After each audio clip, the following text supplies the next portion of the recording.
Olá a todas e a todos, está começando agora mais um Brasil de Fato Entrevista e a conversa hoje é com a doutora Karen Luiz, juíza da primeira vara do júri de Porto Alegre. Tudo bom, doutora Karen? Tudo bem? Olá, minha saudação a todas as pessoas que nos assistem e ouvem. Obrigada pelo convite. Doutora Karen Luiz é juíza de direito titular da primeira vara do júri de Porto Alegre. Se graduou em 1994 na PUC do Rio Grande do Sul e ingressou no Tribunal de Justiça do Estado em 1999. Integra a Associação dos Juízes para a Democracia e foi diretora do Departamento de Direitos Humanos da Associação dos Juízes do Rio Grande do Sul. Queria começar essa conversa falando sobre um tema que não é muito simples, né? Há um número imenso de presos injustamente, né? Mais de 80% deles são negros. Qual que é o poder do juiz nesses casos? Os magistrados, as magistradas são reféns das provas apresentadas pelo Ministério Público, das investigações policiais. Por que essas injustiças seguem acontecendo? Bom, uma pergunta bastante complexa. Eu tenho certeza absoluta de que o Poder Judiciário não é refém das provas, né, e das investigações que são realizadas pela polícia e pela forma como são apresentados esses fatos para nosso julgamento. Nós atuamos desde o momento em que provas cautelares são produzidas, mas a gente percebe que existe, isso é inevitável na nossa sociedade, uma sociedade racista, né? E eu acho que isso está fora de discussão hoje em dia. Nós somos frutos de uma colonização, foi uma sociedade escravocrata e que caminhou sempre colocando em posições de subordinação, subalternidade pessoas negras e estabeleceu uma relação com pessoas negras de muita violência, violência que se perpetua até hoje. Né? Quando as provas são colhidas e quando os fatos acontecem, o que a gente percebe é que existe sim um perfilamento racial, né? A gente tem hoje um número maior de presos segregados e cumprindo pena ou presos provisoriamente, em razão de toda uma estrutura social que se constitui, que se encaminha para que pessoas negras permaneçam nesse lugar, né? Que foi e que é projetado para elas. É muito difícil para nós, dentro do Poder Judiciário, no exercício da jurisdição, como é que eu posso dizer, estarmos à frente desses processos com todas essas peculiaridades. O que acontece hoje é que a gente tem uma consciência racial diferenciada acerca dos fatos, né? E nós começamos a fazer julgamentos, estamos caminhando para isso, estamos nos forjando nesse sentido, para fazer julgamentos também com essa perspectiva, com a perspectiva racial, tentando compreender o perfilamento que existe no trabalho das polícias, o perfilamento que existe na nossa sociedade. É uma realidade existirem pessoas negras em sua grande maioria. Isso é resultado de uma série de fatores, né? Mas eu não posso dizer que o judiciário seja refém disso. Eu acho que, muito pelo contrário, o judiciário ele pode ser a ferramenta que vai nos libertar, né, que vai romper com essas correntes que ainda aprisionam pessoas negras nesses lugares sociais. Mas é preciso que a gente trabalhe muito, que a gente caminhe muito, que a gente tenha uma consciência racial e que nós compreendamos o nosso mundo como racializado, a nossa sociedade como racializada, para poder produzir o direito, fazer a jurisdição com essa perspectiva. E a importância de os juízes também se adaptarem a esse novo mundo, né? Doutora Karen, uma outra questão também sobre o sistema prisional penitenciário. Nós temos hoje, segundo os dados do CNJ, 682 mil pessoas presas, mais ou menos. Destas, 40% são presos e presas provisórias, né? E essa não é apenas uma questão de superlotação penitenciária, a gente está falando de um problema, como a senhora estava apresentando, de racismo estrutural. Há medidas para reduzir o número de presos provisórios no Brasil? Então, também são medidas muito difíceis, mas eu acho que a gente precisa enfrentá-las, né? A reforma que houve no Código de Processo Penal, prevendo, já havia, né? Uma previsão, acho que o juiz já podia fazer isso, mas agora ficou mais evidente já há alguns anos com o artigo 319, no qual é possível a imposição de medidas cautelares diversas da prisão, né? A gente percebe que muitas vezes existem pessoas presas por delitos que não são considerados de menor potencial ofensivo, mas esse indivíduo por si só ele não apresenta um risco à sociedade que impõe a ele uma segregação. Né? Então, assim, existem várias coisas. Primeiro, a imposição de medidas cautelares diversas à prisão. Outra, se tentar dar maior celeridade aos julgamentos. Né? Eu acho que isso é uma questão muito importante. A gente poder pensar que esses processos têm que ser julgados com a rapidez que é necessária. Em tempos de pandemia, a gente está vivendo uma situação que asseverou ainda mais essa condição de presos provisórios da nossa sociedade. Né? Nós passamos durante muito tempo com processos paralisados, com muita dificuldade de levar a termos julgamentos, estabelecemos o sistema de videoconferências e com isso a gente vem tentando levar esses processos ao seu termo, mas isso ainda é uma realidade muito difícil. Então eu penso assim que existem dois caminhos, né? Se recolher, se segregar quem realmente apresenta um risco à sociedade, né? Então assim, pequenos furtos, crimes cometidos sem violência, não existe uma necessidade de segregação cautelar dessas pessoas. E por outro lado, dar ao processo a sua duração razoável com o julgamento que é necessário.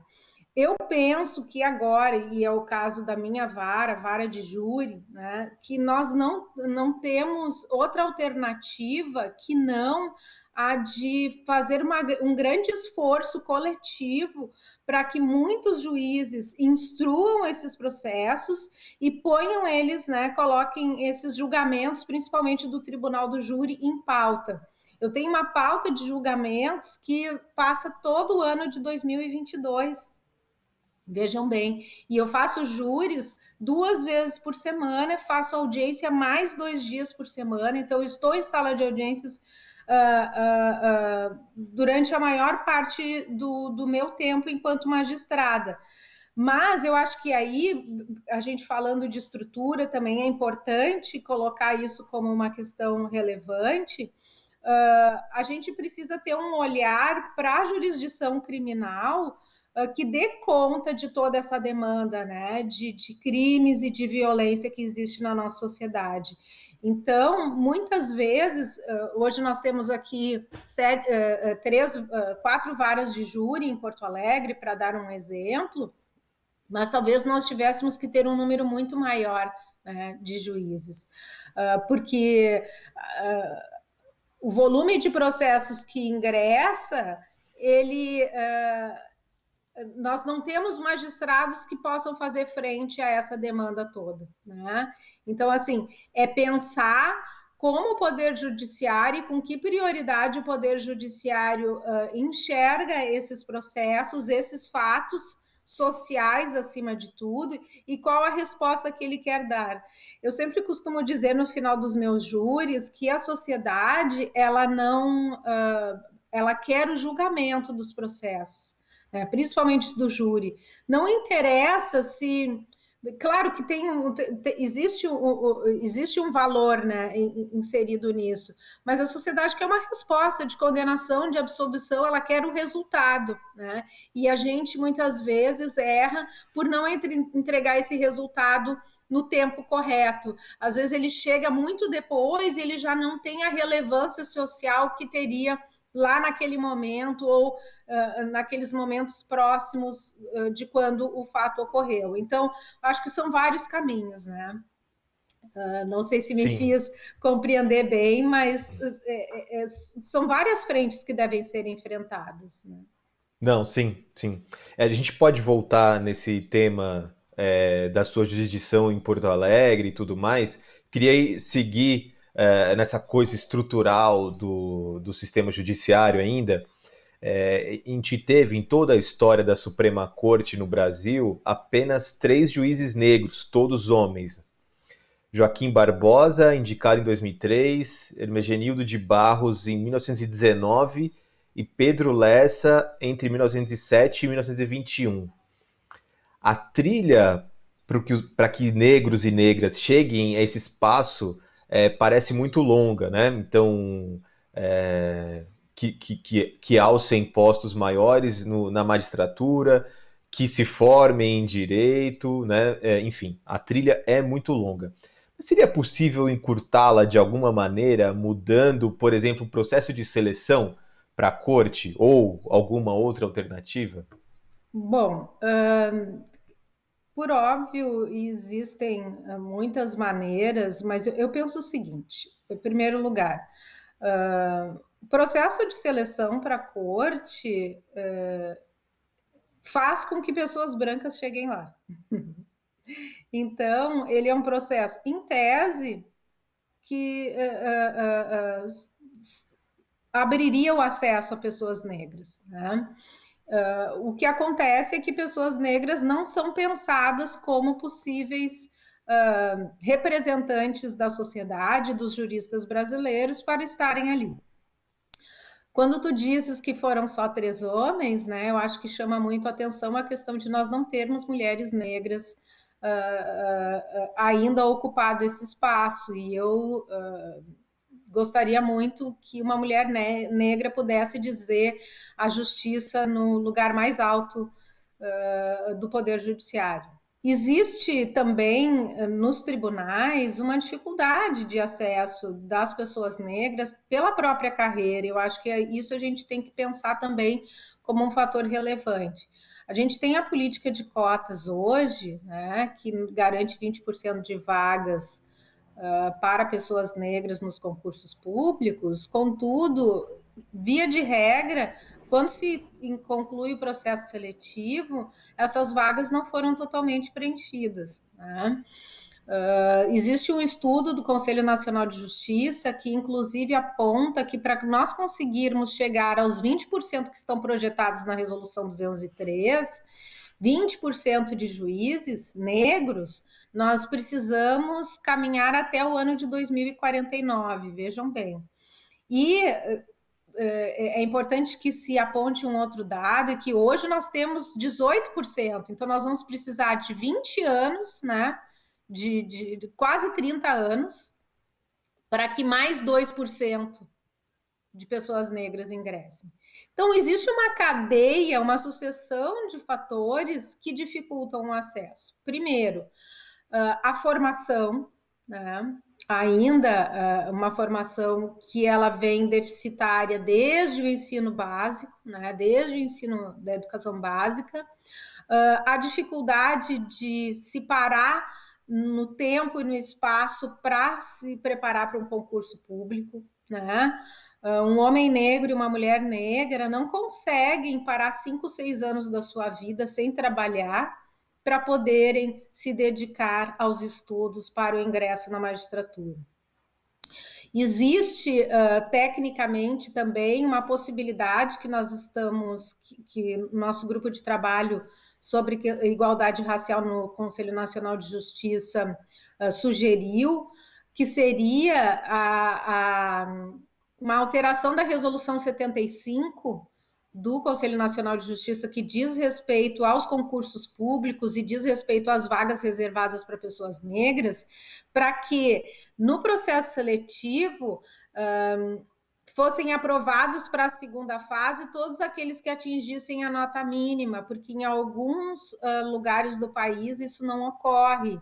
Então, quando se chega lá no final do concurso, embora muitas pessoas negras tenham se inscrito, quando se chega lá no final do concurso, nós não conseguimos preencher todas as vagas. Então, a alteração da Resolução 75 seria importante. Com relação às cortes superiores, eu acho que existe aí toda uma questão política também que a gente não pode deixar de reconhecer, né? E eu acho que também de um trabalho da sociedade no sentido de dizer sim, nós queremos pessoas negras nas cortes superiores, né? Nos tribunais superiores. Não só nos tribunais em Brasília, mas também nos tribunais estaduais e nos tribunais regionais. Nós temos juízes negros nas nossas carreiras. O Rio Grande do Sul tem vários juízes negros, não somos muitos, somos em torno de 3% no sul do país. Em outros estados também a gente tem uma variação aí desse percentual, mas por que essas pessoas não chegam a esses postos mais altos? Já se chegou a pensar, inclusive, que a política de cotas deveria permanecer no progresso na carreira, né? Para que também o magistrado que ingressa ele pudesse ir ocupando essas cotas durante toda a sua carreira, como eu disse antes, e aí chegar a espaços de decisão mais altos, dando outra perspectiva, a sua perspectiva enquanto pessoa negra sobre o direito, sobre a vida, sobre o mundo, enfim. Então, assim, são vários caminhos, são várias alternativas, mas eu acho que o mais importante é a sociedade dizer e se posicionar no sentido de querer pessoas negras nos lugares mais altos dentro do Poder Judiciário. A senhora tem essa ambição de chegar até a Suprema Corte? É um caminho Não, longo, mas não tem. não, não. Hoje eu tenho a ideia, a vontade de que na minha jurisdição eu possa fazer um bom trabalho transformador na base, né? E eu acho que a experiência que a gente vive no nosso dia a dia, no contato com as partes, ela é muito rica.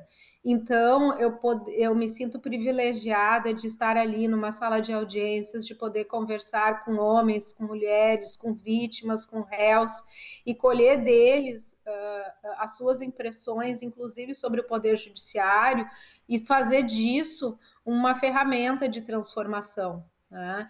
E eu acho que sim, tudo tem o seu tempo, né? Tudo tem o seu lugar. Eu tenho 22 anos já de magistratura, mas eu ainda me acho muito útil nessa ponta, né? De poder olhar o mundo, ouvir as pessoas e, a partir disso, buscar as transformações no meu dia a dia de jurisdição. Sim. Doutora Karen, a senhora falou sobre os 22 anos de magistratura e também participa de diversos fóruns de direitos humanos, né? Associação de Juristas pela Democracia, enfim, está ligada a uma área que talvez nem todos os magistrados e magistradas estão. Acho que uma trajetória muito singular, muito importante. E como a senhora falou, são poucos e poucas negros e negras na magistratura, principalmente em Porto Alegre, mas em todo o Brasil. Isso enfim, não é um problema local, é nacional. Como é que a tua trajetória influencia na hora de julgar, de exercer o teu trabalho no dia a dia? Nossa, muito. Não existe como a gente negar, e é como eu estava dizendo, né? Que todas essas questões com as quais a gente tem contato e que a gente discute, não vão interferir nas nossas vidas. A gente sabe que um juiz ele é formado, forjado não apenas por aquilo que ele aprende nos bancos da universidade, né? Mas sim pelas suas experiências, pelos contatos que ele mantém e a maneira como ele viveu, como ele vive no mundo, né?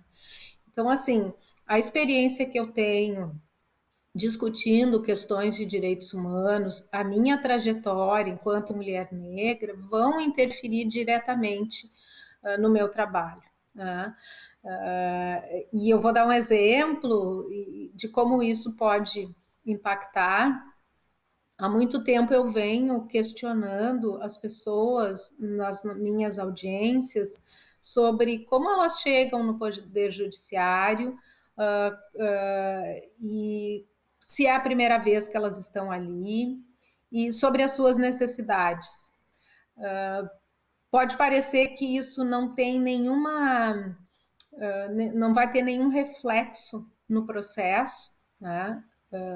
Porque às vezes estou apurando, na maioria das vezes estou apurando uma situação de homicídio, mas o que eu ouço dessas pessoas me faz refletir sobre o que é o judiciário, né? E sobre como as pessoas enxergam o poder judiciário. Não são raras as vezes que as pessoas me dizem, doutora, é a primeira vez que eu cheguei, que eu vim aqui. E aí eu pergunto, e alguém me disse como seria esse processo? E a pessoa me diz, não, eu não sabia nada. Nunca ninguém me ouviu, nunca ninguém quis saber a minha história. E essa maneira de fazer a jurisdição, de instruir o processo, ela é um reflexo exatamente desse meu contato com os movimentos sociais, com as partes, enfim, e de perceber o quanto, do tamanho do abismo que existe entre o poder judiciário e a sociedade, né? Então, com certeza, tudo isso que eu venho construindo ao longo dos anos, principalmente nos últimos anos, com o encontro de juízas e juízes negros, vai refletir na minha jurisdição. Até porque esse é um dos nossos objetivos enquanto Enajum, né? O Encontro Nacional de Juízas e Juízes Negros acontece desde 2017. A ideia é promover reflexões sobre a magistratura brasileira e a representatividade racial nos tribunais. Neste ano, a atividade acontece em outubro e tem como tema principal as vulnerabilidades do país: igualdade racial, segurança pública, questões ambientais, saúde mental e resistência. Buscar transformações dentro do judiciário, né? O nosso movimento de juízes negros na magistratura, ele pretende institucionalizar as nossas discussões e institucionalizar enquanto política judiciária, né, e enquanto atuação individual de cada juiz e juíza negro e negra, e não negros que compreendem a questão racial como uma questão relevante para o nosso país. Com certeza, importantíssimo trabalho. Para a gente chegar no final do nosso papo, muito bom e tinha muita coisa para a gente debater ainda, mas enfim, o tempo é curto. A gente teve na última semana os atos do 7 de setembro que levaram uma indignação seletiva do Bolsonaro com a Suprema Corte, né? Você acha que é possível, a partir de agora, os ministros julgarem com independência? Ou se criou um clima de intimidação sem volta no judiciário brasileiro? Bom, pergunta bastante instigativa e provocadora, mas eu enxergo tanto os ministros da Suprema Corte como todos os magistrados desse país, os enxergo como enxergo a todos os magistrados desse país e como enxergo a mim mesma, né? Embora esses atos, embora a indignação, eu acho que uma das coisas que, um dos fatores que forjam o magistrado é a questão da independência, né? Sempre isso é uma linha, é um norte, é uma referência que nós temos. eu não acredito que isso vai interferir na maneira como nós decidimos. Eu acho que a gente decide para garantir a democracia, a gente decide para entregar justiça a todas as pessoas, e eu acho que a gente decide buscando garantir a nossa Constituição. Né? E eu penso que, embora esses atos, embora indignação, embora movimentos que tentem atacar, né, a nossa democracia, jamais eles, enquanto estivermos sentados nas cadeiras do Poder Judiciário, com o compromisso que nós assumimos, disso nós não vamos nos afastar. Eu gostaria de poder ver o nosso país caminhando de forma independente, justa, democrática, e eu acredito que assim será. A gente tem muita coisa para para digerir também, né, depois disso tudo que tem acontecido com a nossa democracia, né? Mas tentaremos ao longo do tempo. Doutora Karen, muito obrigado por esse papo, muito obrigado por essa conversa, por aceitar. Acho que a gente pode voltar a conversar novamente, porque tem muito mais coisa para falar. Obrigado mesmo. Eu agradeço muito o convite, o espaço, e eu gostaria de finalizar convidando a todas as pessoas para participarem do encontro de juízas e juízes negros e do Fórum de Juízas e Juízes contra o Racismo e todas as formas de discriminação racial, que ocorre entre 25 e 28 de outubro, de forma totalmente virtual. E eu convido a todas as pessoas exatamente porque esse é um fórum de juízas e juízes com a sociedade. Ele é um encontro diferente. A gente procura dialogar com a sociedade e nesse ano a gente quer muito esperançar. Esse é um dos nossos objetivos. Pensando em reduzir desigualdades, queremos olhar com esperança para o futuro. Então, estão todas e todos convidados. Muito obrigada. Ótimo, estaremos lá. Tchau, Karen. Tchau, obrigada.